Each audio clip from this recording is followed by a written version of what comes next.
Altos is brought to you with the kind compliments of Rituals Coffee House.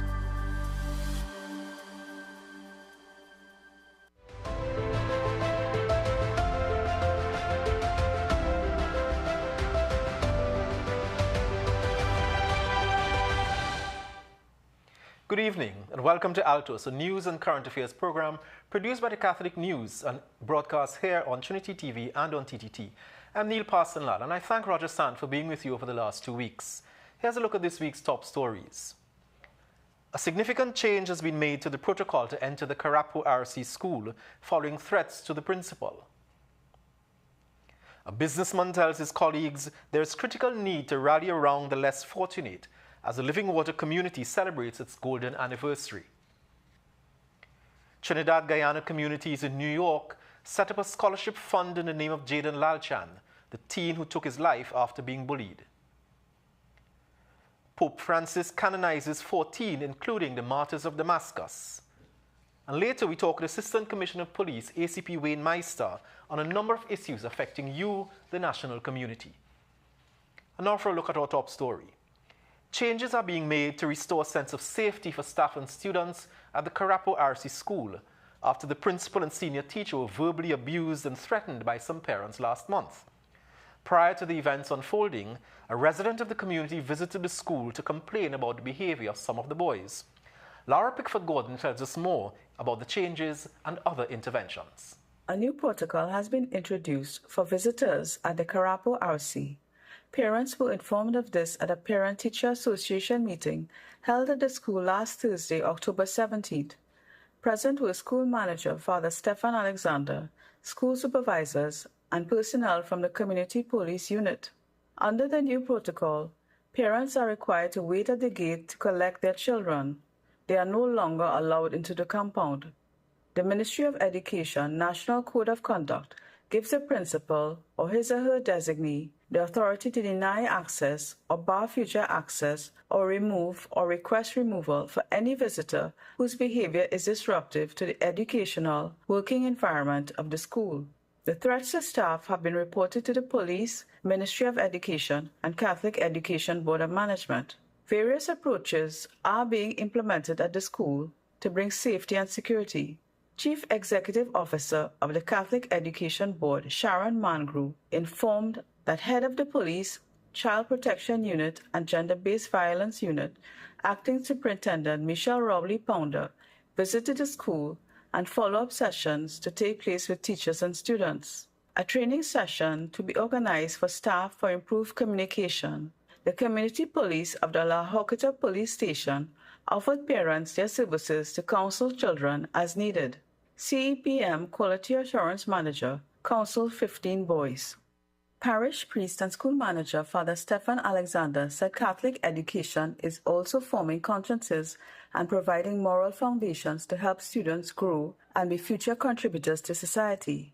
This is only one aspect of support necessary for children. Tutor President Martin Lumpkin said instilling discipline is one function of the school.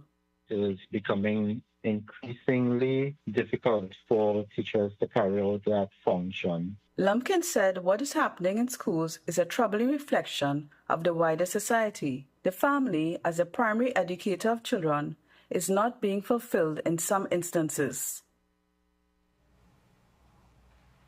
In recent weeks, the sound of gunshots ringing out have disrupted classes at schools in Port-of-Spain. And last Friday, October 18th, scores of children from schools in Port-of-Spain and environs participated in a walk for peace, sending the message that they were taking a stand against violence. Roger Sant tells us more in this story. The peace walk around the Queen's Park Savannah was at the initiative of the Ministry of Education. Several primary and secondary schools in Port-of-Spain and environs participated in the walk under the theme Safe Communities, Safe Schools. Deputy Permanent Secretary in the Ministry of Education, Ayana Gaspard-Clark, said the walk was aimed at bringing awareness and promoting positive community values. We are having a peace walk, promoting empathy, non-violence in schools and your communities, reaching out to the children because children are the foundation of our nation. The signs that they carried indicated their concern on a number of issues affecting them, including bullying and gun crimes, and demanding that peace reign instead. Manager of the Student Support Services Division in the Ministry of Education, Dr. Ayinka Nurse Carrington, said the walk was aimed at raising awareness of the need to have nonviolence in communities, which is vital to safety in schools. Here we showcase that we are bringing awareness of the need to have non-violence in our communities. A lot of our students come from what we call unresourced communities where they have seen and lived a lot of violent acts. She said many students are affected by the worsening crime and violence, and they are taking a stand against it. We don't want this anymore. We want to be able to focus and live and learn in environments that without violence. We also want to learn to treat with conflict in a different way. They also want to make the statement that our communities are important in shaping our schools, and the impact of the community impacts the schools in some areas. Students who participated expressed the hope that people will be inspired to change when they see young people taking a stance against crime and violence. I'm Roger Sant reporting for Catholic News Altos. And in another walk against crime, this time in Tabaquite, as the Roman Catholic community joined other faith-based organizations and members of the wider community in a prayer walk and peaceful protest on October 20th. The event was organized to address critical issues that have plagued the area for months, including rising crime brought about due to the absence of a police station and the poor condition of the roads making transportation difficult. Community leaders are hopeful that their voices will be heard by the relevant authorities, and residents vowed to continue working together, looking out for one another and engaging in positive activities that foster community well-being. We'll have some more from the police service when we interview ACP Wayne Meister later on in our program. The parish of St. Therese in Rio Claro has launched an initiative which they're hoping will get more young people involved in the church and in the parish. Catholic News editor Raymond Sims has more in this report from the parish.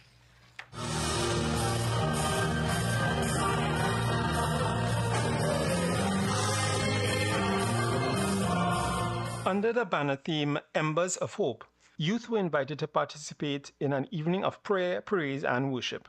Altos was told that the event was organized with the hope of reviving the youth ministry within the parish, to reignite the flames of hope within the youth, and to show young people that being in the army of the Lord is the new cool, and that serving God is not just a once-a-week Sunday thing, but rather must become a lifestyle.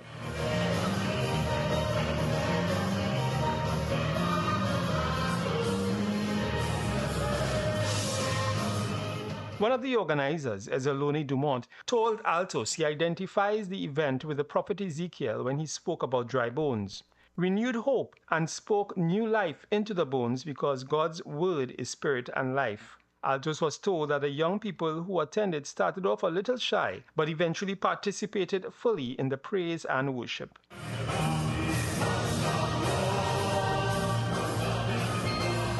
The youths also participated in a hope hunt aimed at encouraging them to engage with each other. Youth from different communities were put into groups based on color-coded name tags. They were given clues inspired by the Bible and sent to spots within the compound to find the next clue. The young people also worshipped before the Blessed Sacrament and wrote their petitions to Jesus. Those were offered up in a bonfire, which was part of the evening's activities. Dumont told Altos he feels confident that a seed was planted, and youth who attended left with a sense of great peace and an assurance of God's love.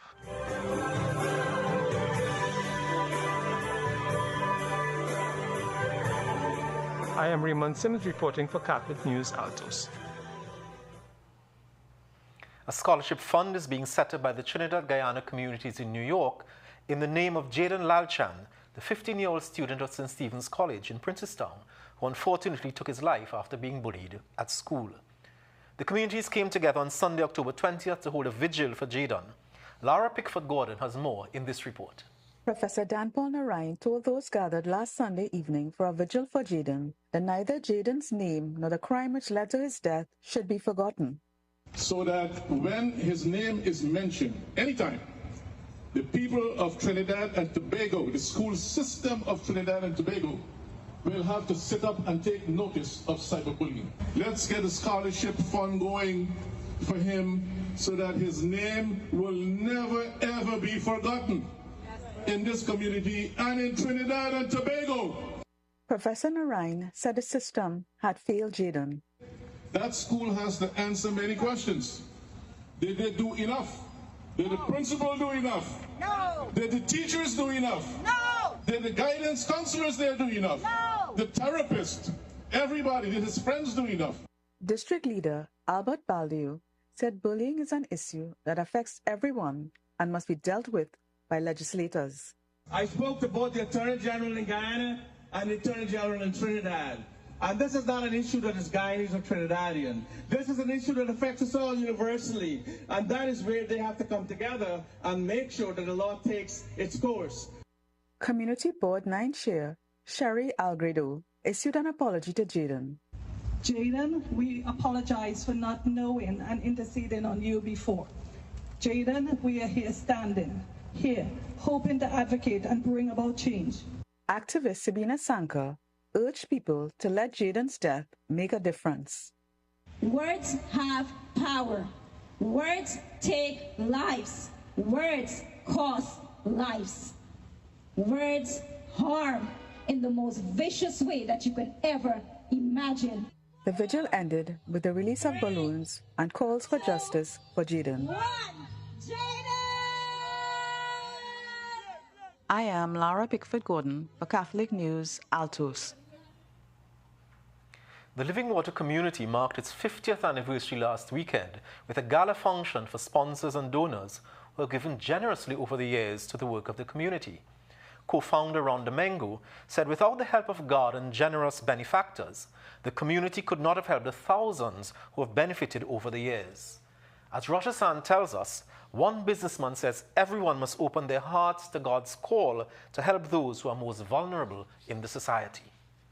The people of Trinidad and Tobago need us now more than ever.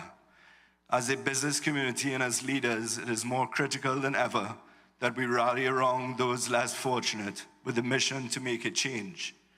Businessman Richard Thompson appealed to the business community to give generously to the Living Water community on Sunday, telling the gathering of business leaders at the Golden Anniversary event that raising funds for any charity is never easy, and this was more evident when persons pledged $2 million in grants to the community that never materialized.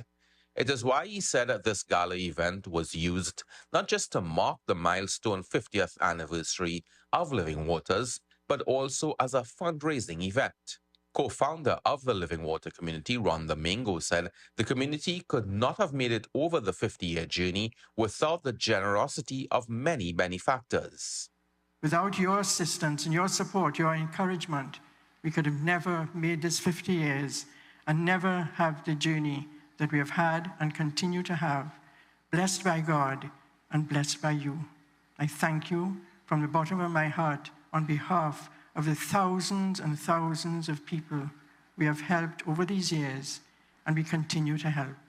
Mengo recounted to the gathering her calling to serve God 50 years ago, which led to her leaving her job and working in service to the poor, a calling which she said she never regretted, and which was reinforced when she met a homeless man by the name of Nicholas. She had taken bread and soup for him and knelt to give it to him. The face of Jesus was in this poor man, Nicholas. And I remember dropping the bread and holding myself like that and said, Jesus, this is you. I knew from that moment that the rest of my life would be meeting Jesus in people.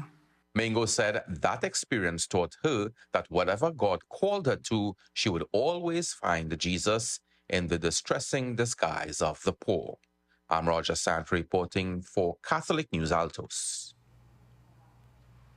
October is the month of the Rosary, and the St. Philip and St. James RC Church in Chaguanas used the occasion to conduct rosary-making classes. A number of teenagers spent their Friday evenings participating in the sessions. Parishioner Monica Guelmo donated the beads, thread, and other material required for making the rosaries, and the sessions were led by another parishioner, Sandra Fraser, who guided them through the process. One participant shared her thoughts on the initiative. I am enjoying it. It's actually a rather relaxing experience. It is really simple to do and easy. It's a great way to also serve the parish, serve the community, and give back. The rosaries are for distribution in the parish and, of course, for those who participated. And we thank the media team at St. Philip and St. James RC for sharing the video of the event with Altos. Pope Francis has created a new group of saints.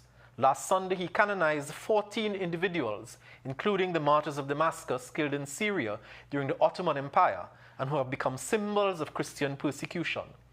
The pontiff presided over the canonization ceremony in St. Peter's Square. And on Thursday, Pope Francis issued the fourth encyclical of his papacy, denouncing a world that he said is losing its heart during times of global turmoil marked by wars, socio-economic disparities, and the uses of technology that threaten our humanity. The document titled Dilixit Nos, which is Latin for He Loves Us, was issued to coincide with the 350th anniversary of St. Margaret Mary Alacoque's first apparition, which helped spread devotion to the Sacred Heart of Jesus, revealing his love for humanity. The social encyclical appeals to the faithful to meditate on Jesus' love in a world in which consumerism and algorithms obscure humanity. He said, quote, "When we witness the outbreak of new wars with the complicity, tolerance, or indifference of other countries, or petty power struggles over partisan interests, we may be tempted to conclude that our world is losing its heart," unquote. The pontiff stated, in an era of artificial intelligence, we cannot forget that poetry and love are necessary to save our humanity. Vatican encyclicals are the most authoritative form of papal teaching. It's time now for us to take a short break, and when we return, we speak with ACP Wayne Meister from the Trinidad and Tobago Police Service. Before we go, here's a look at this week's trivia question.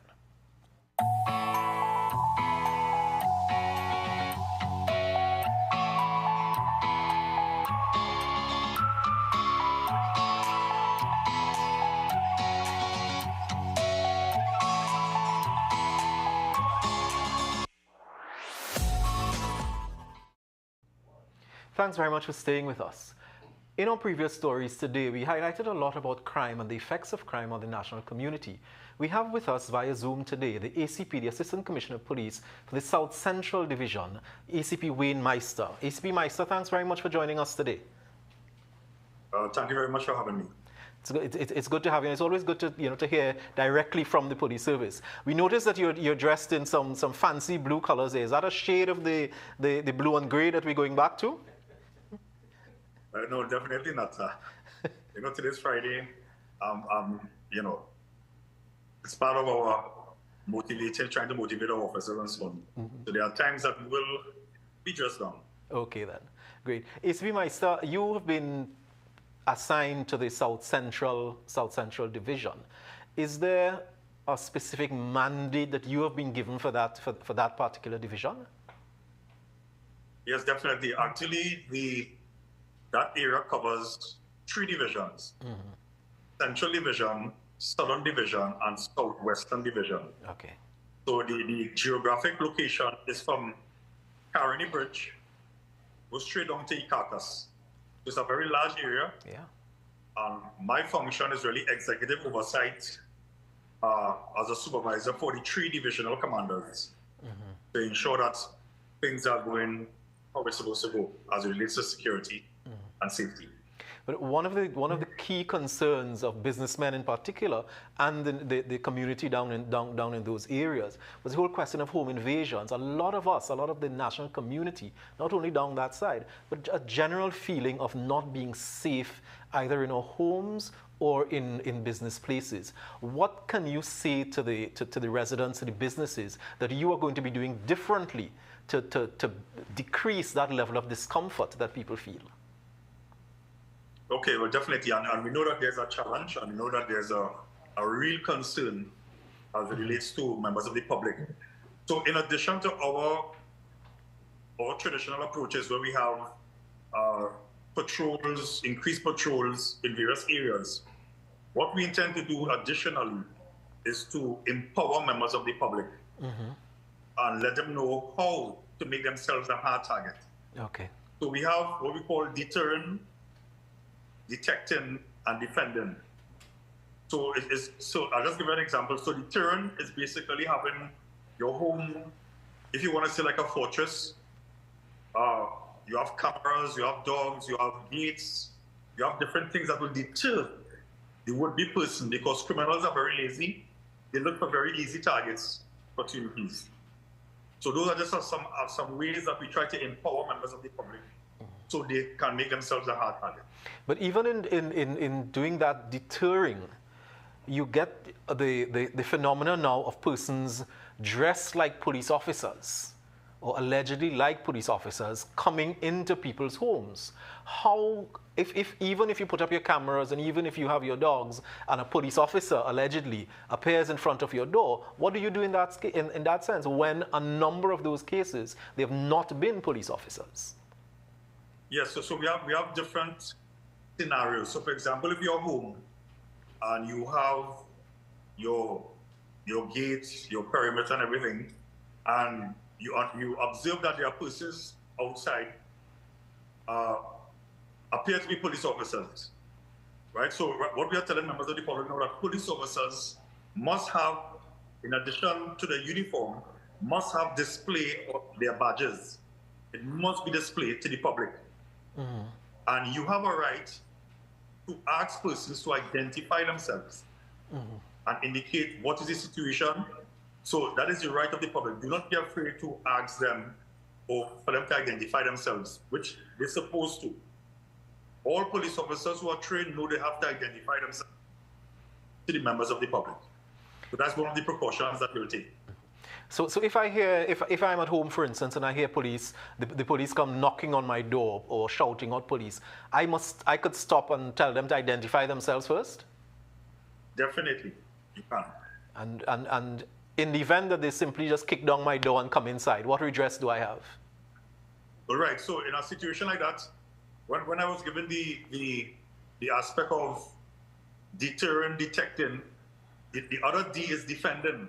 So sometimes we know that the public will be faced with a situation where you cannot call, you cannot identify them, you cannot call somebody to verify their identification.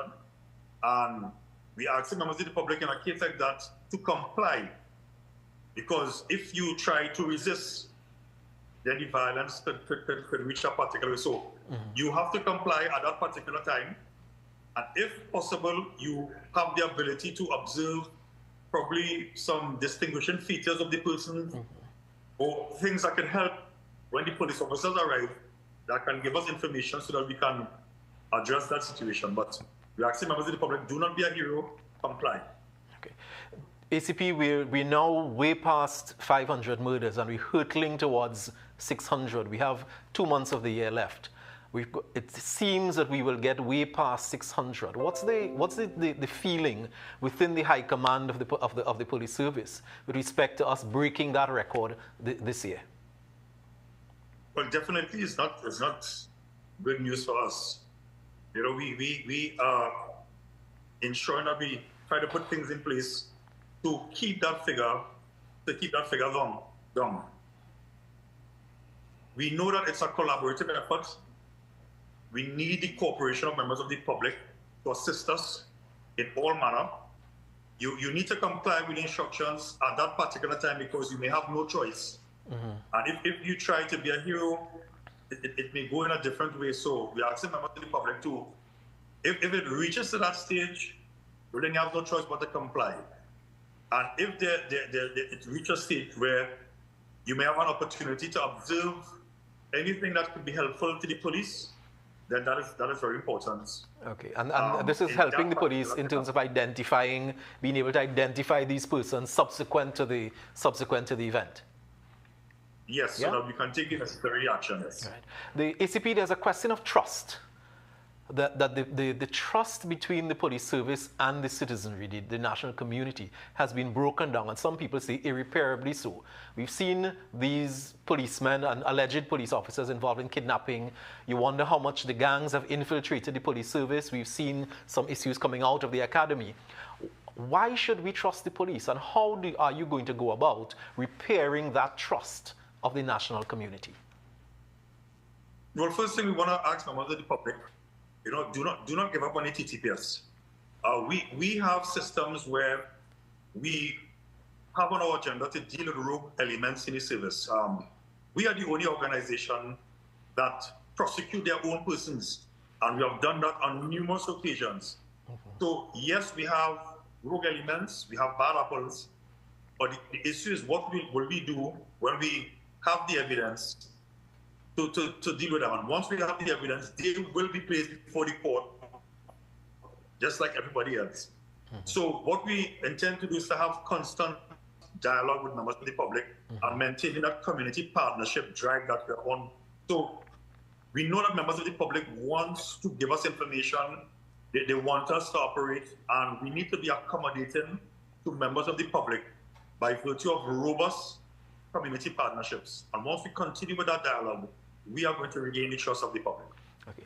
And one of the things that you hear in the national community now is that we hear the same thing over and over and over. We hear, and they're very superficial changes. So the change in the uniform, for instance, going back to the khaki and blue, that's a superficial change people are talking about. What are the deep-rooted changes that we can see, without giving out, too much of the national secret, that people can expect coming up to Christmas, for instance? How can we feel safer? All right, so let's give you two examples. One, we have launched our customer service policy apparatus. If you go into a station now, you will meet what you call a customer service representative. A lot of complaints with persons saying that when they go to the stations, they weren't receiving that kind of service that is required. So we have had persons in training, that customer service rep, to give you that wow experience when you go to the station to get whatever service that you may come for. So that is one of our ways that we are helping rebuild the trust. In addition to that, we are looking at robust follow-ups. Because sometimes you may have an issue, the police will come and visit the scene, and then you may not hear from the officers for a while. So the officers have been instructed now to continue with follow-ups to keep engaging members of the public. So that is at least two ways that we are using now to help regain the trust. Okay. Members of the public. All right. ACP, one last question before we wrap up. The last issue that came to the fore, the question of the bullying report. There was a report that was made of bullying, and we want to know where is that in the system at the moment? Are you referring to the last case we had? With Lal Chan, yes. Right. Okay, well, that's, as a matter of fact, I'm supposed to be receiving that file today.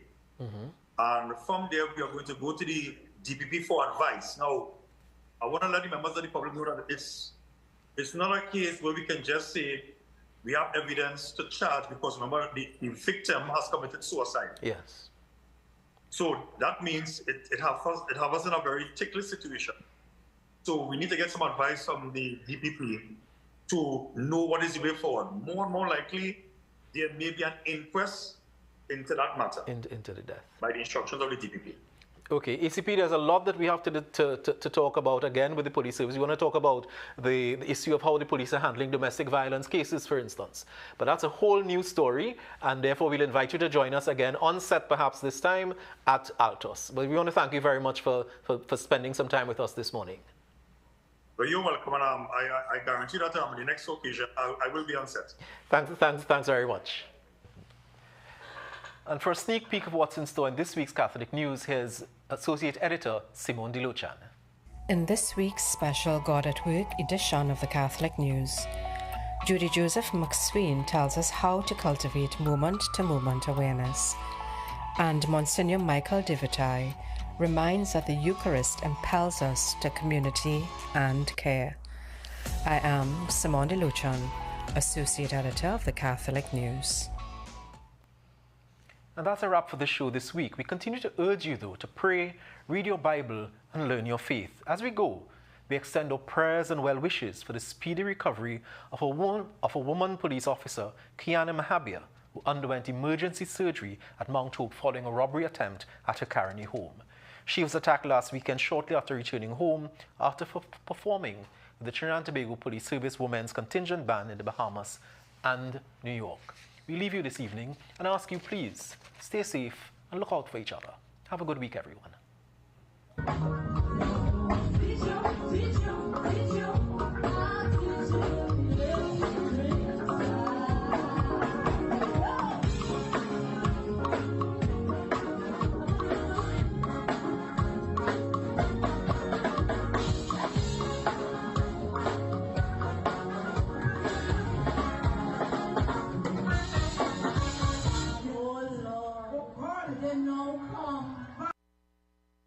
Altos was brought to you with the kind compliments of Rituals Coffee House.